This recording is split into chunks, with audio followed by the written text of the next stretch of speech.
الحمدللہ وکفا وسلام علی محمد المصطفیٰ وعلی آلہ وصحبہ اجمعین۔ عن ابن عمر عن النبی صلی اللہ علیہ وسلم قال خالف المشرکین وفر اللحى واحفظ الشوارب۔ معزز ناظرین، نوجوان دوستو، السلام علیکم ورحمۃ اللہ وبرکاتہ۔ ہمارے مسلم معاشرے کے اندر داڑھی اور مونچھ سے متعلق سوالات ٹائم ٹو ٹائم اور گاہے بگاہے آتے رہتے ہیں، اس لیے آج میرا ارادہ ہے کہ داڑھی اور مونچھ کے تعلق سے دین اسلام کے اندر ہمیں اور آپ کو کیا ہدایت دی گئی ہیں، ان کا کیا شرعی تقاضا ہے، ان کی شرعی حیثیت کیا ہے، آج کچھ باتیں اس تعلق سے آپ کے سامنے میں پیش کروں۔ معزز سامعین، داڑھی ایک ایسی سنت ہے جو تمام انبیاء اور مرسلین نے اپنائی ہے اور یہ سارے نبیوں کی سنت رہی ہے۔ جہاں تک ہمارے اور آپ کے نبی جناب محمد رسول اللہ صلی اللہ علیہ وسلم کی بات ہے تو آپ صلی اللہ علیہ وسلم نے نہ صرف یہ کہ داڑھی رکھی ہے بلکہ داڑھی رکھنے کا بتاکید حکم دیا ہے۔ ابھی جو آپ کی خدمت میں روایت پیش کی گئی ہے، امام بخاری رحمہ اللہ نے اپنی صحیح کے اندر کتاب اللباس میں اور امام مسلم رحمہ اللہ نے اپنی صحیح کے اندر کتاب الطہارہ کے اندر اس کو نقل کیا ہے۔ متفق علیہ روایت ہے۔ حضرت عبداللہ بن عمر رضی اللہ تعالیٰ عنہ بیان کرتے ہیں کہ اللہ کے نبی صلی اللہ علیہ وسلم نے فرمایا کہ اے میری امت کے لوگوں، اللہ کے بندوں، مشرکین کی مخالفت کرتے ہوئے داڑھی کو بڑھاؤ اور مونچھ کو چھوٹا کراؤ۔ محترم حضرات، داڑھی کے بڑھانے کے تعلق سے اور مونچھ کو چھوٹی رکھنے کے تعلق سے مختلف روایات آئی ہیں۔ داڑھی کے بڑھانے کے تعلق سے اللہ کے نبی صلی اللہ علیہ وسلم کے جو الفاظ صحابہ کرام اور حدیث کے راویوں نے نقل کیے ہیں وہ اوفو، ارخو، ارجو، وفرو کے الفاظ میں ہیں، جن کا محدثین نے معنی یہ بیان کیا ہے ترکھا علی حالہا، کہ ان الفاظ کے ذریعہ جو حکم دیا گیا ہے اس کا مطلب یہ ہے کہ داڑھی کو اس کی حالت پر چھوڑ دو۔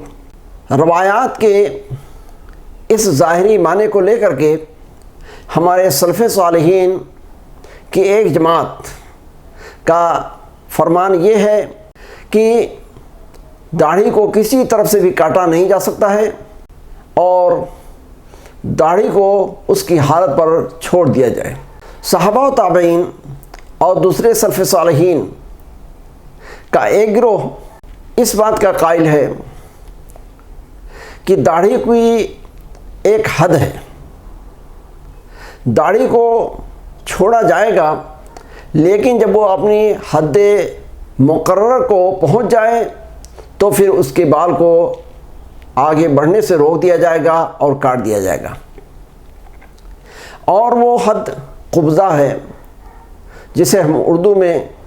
مشت کہتے ہیں، مٹھی کہتے ہیں۔ یعنی ان کا کہنا یہ ہے کہ داڑھی جب انسان کی ایک مٹھی سے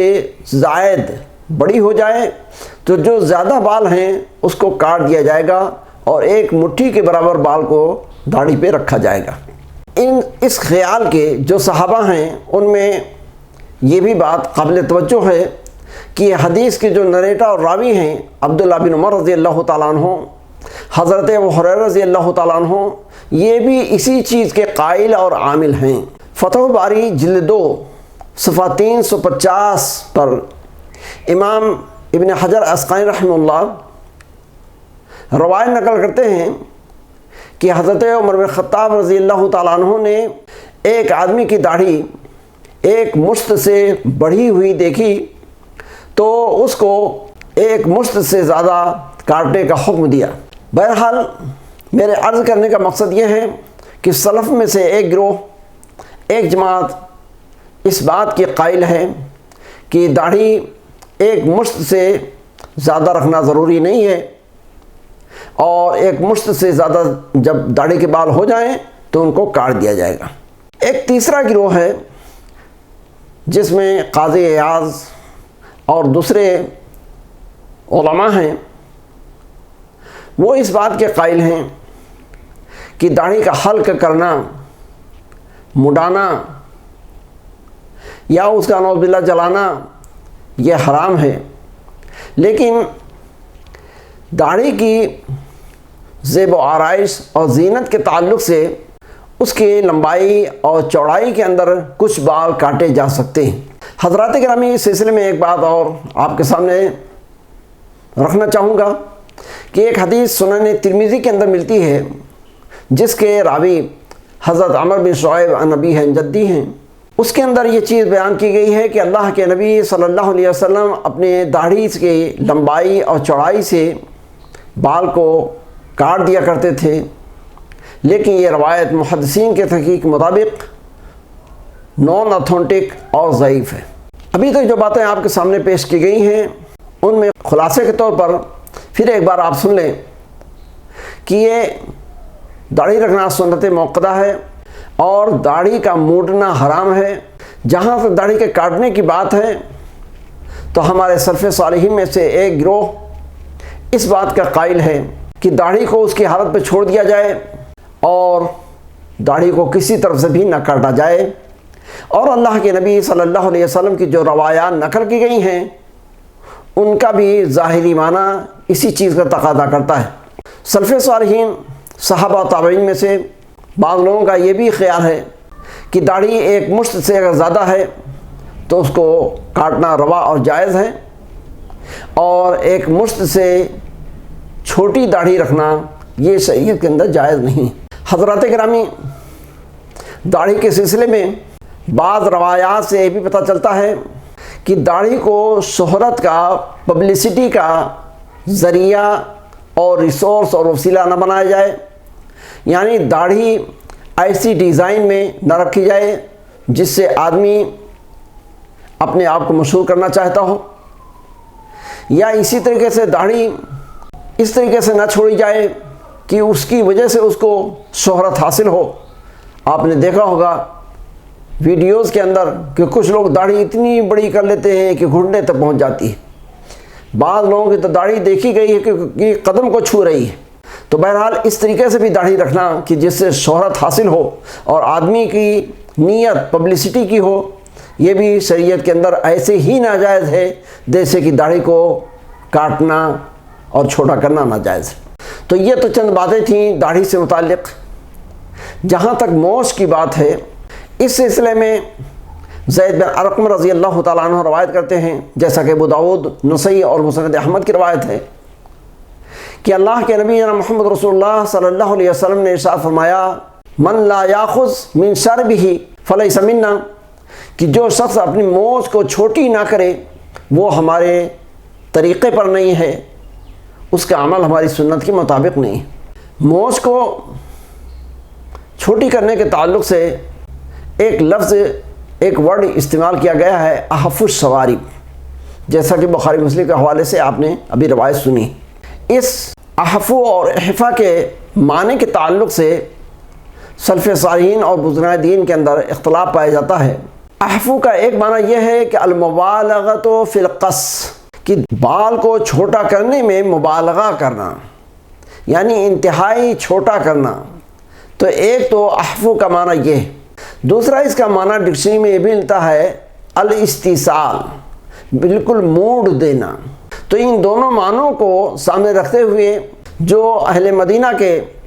سلف ہیں، علماء ہیں، بزرگان دین ہیں، انہوں نے فرمایا کہ موچ کو حلق نہیں کیا جائے گا، موڑا نہیں جائے گا، بلکہ افضل ہے کہ اس کو چھوٹی سے چھوٹی کیا جائے اور چھوٹا رکھا جائے۔ لیکن جو اہل الرائے ہیں، اہل کوفہ ہیں، انہوں نے اس لفظ کے معنی کا خیال کرتے ہوئے فرمایا ہے کہ نہیں، موچ کو موڑ دیا جائے۔ بہرحال اگر احفو کے بائی ڈکشنری لغوی معنی پر توجہ دی جائے تو یہ دونوں معنی اور مطلب اس سے حاصل ہوتے ہیں۔ کہنے کا مقصد یہ ہے کہ یہ دونوں چیزیں جائز ہیں اگر آپ کا ذہن اس بات پر سیٹسفائی اور مطمئن ہے کہ موز کو قینچی سے کاٹا جائے تو یہ بھی درست ہے، آپ اس پر عمل کر سکتے ہیں۔ اور اگر آپ کا ذہن اس بات پر مطمئن ہوتا ہے کہ نہیں، موز کو بالکل مٹا دیا جائے، حلق کیا جائے، تو ایسا بھی کر سکتے ہیں، کیونکہ حدیث کے الفاظ کے اندر دونوں کی گنجائش ہے اور دونوں چیزیں جائز ہیں۔ اس تعلق سے ہمیں موطا مالک کی ایک روایت یاد آتی ہے جو انہوں نے صفت النبی کے اندر نقل کیا ہے اور لکھا ہے کہ یوخذ من الشارب حتی یبدو طرف الشفا، کہ موچ کو اس قدر کاٹا جائے کہ اوپر کے جو ہونٹ ہیں ان کے کنارے ظاہر ہو جائیں۔ تو بہرحال حضرات، کتاب و سنہ کی روشنی میں، سلف صالحین کے اقوال کی روشنی میں، فتاوی کی روشنی میں بات آپ کے سامنے رکھ دی گئی ہے۔ ہمیں اور آپ کو چاہیے کہ ہم اور آپ ایسی باتوں پر توجہ دیں اور وہ عمل کرنے کی کوشش کریں جو سنت رسول اور حدیث نبی صلی اللہ علیہ وسلم سے زیادہ کلوز اور قریب ہو۔ اللہ تبارک و تعالی ہمیں ہر مسنون عمل کے اپنانے اور سنت کے مطابق زندگی گزارنے کی توفیق عطا فرمائے۔ رب کریم ہماری نیکیوں کو قبول فرمائے اور گناہ و معصیت جو ہم سے سرزد ہو چکی ہیں اللہ تعالیٰ ان کو معاف فرمائے، آمین۔ اقول قولی ھذا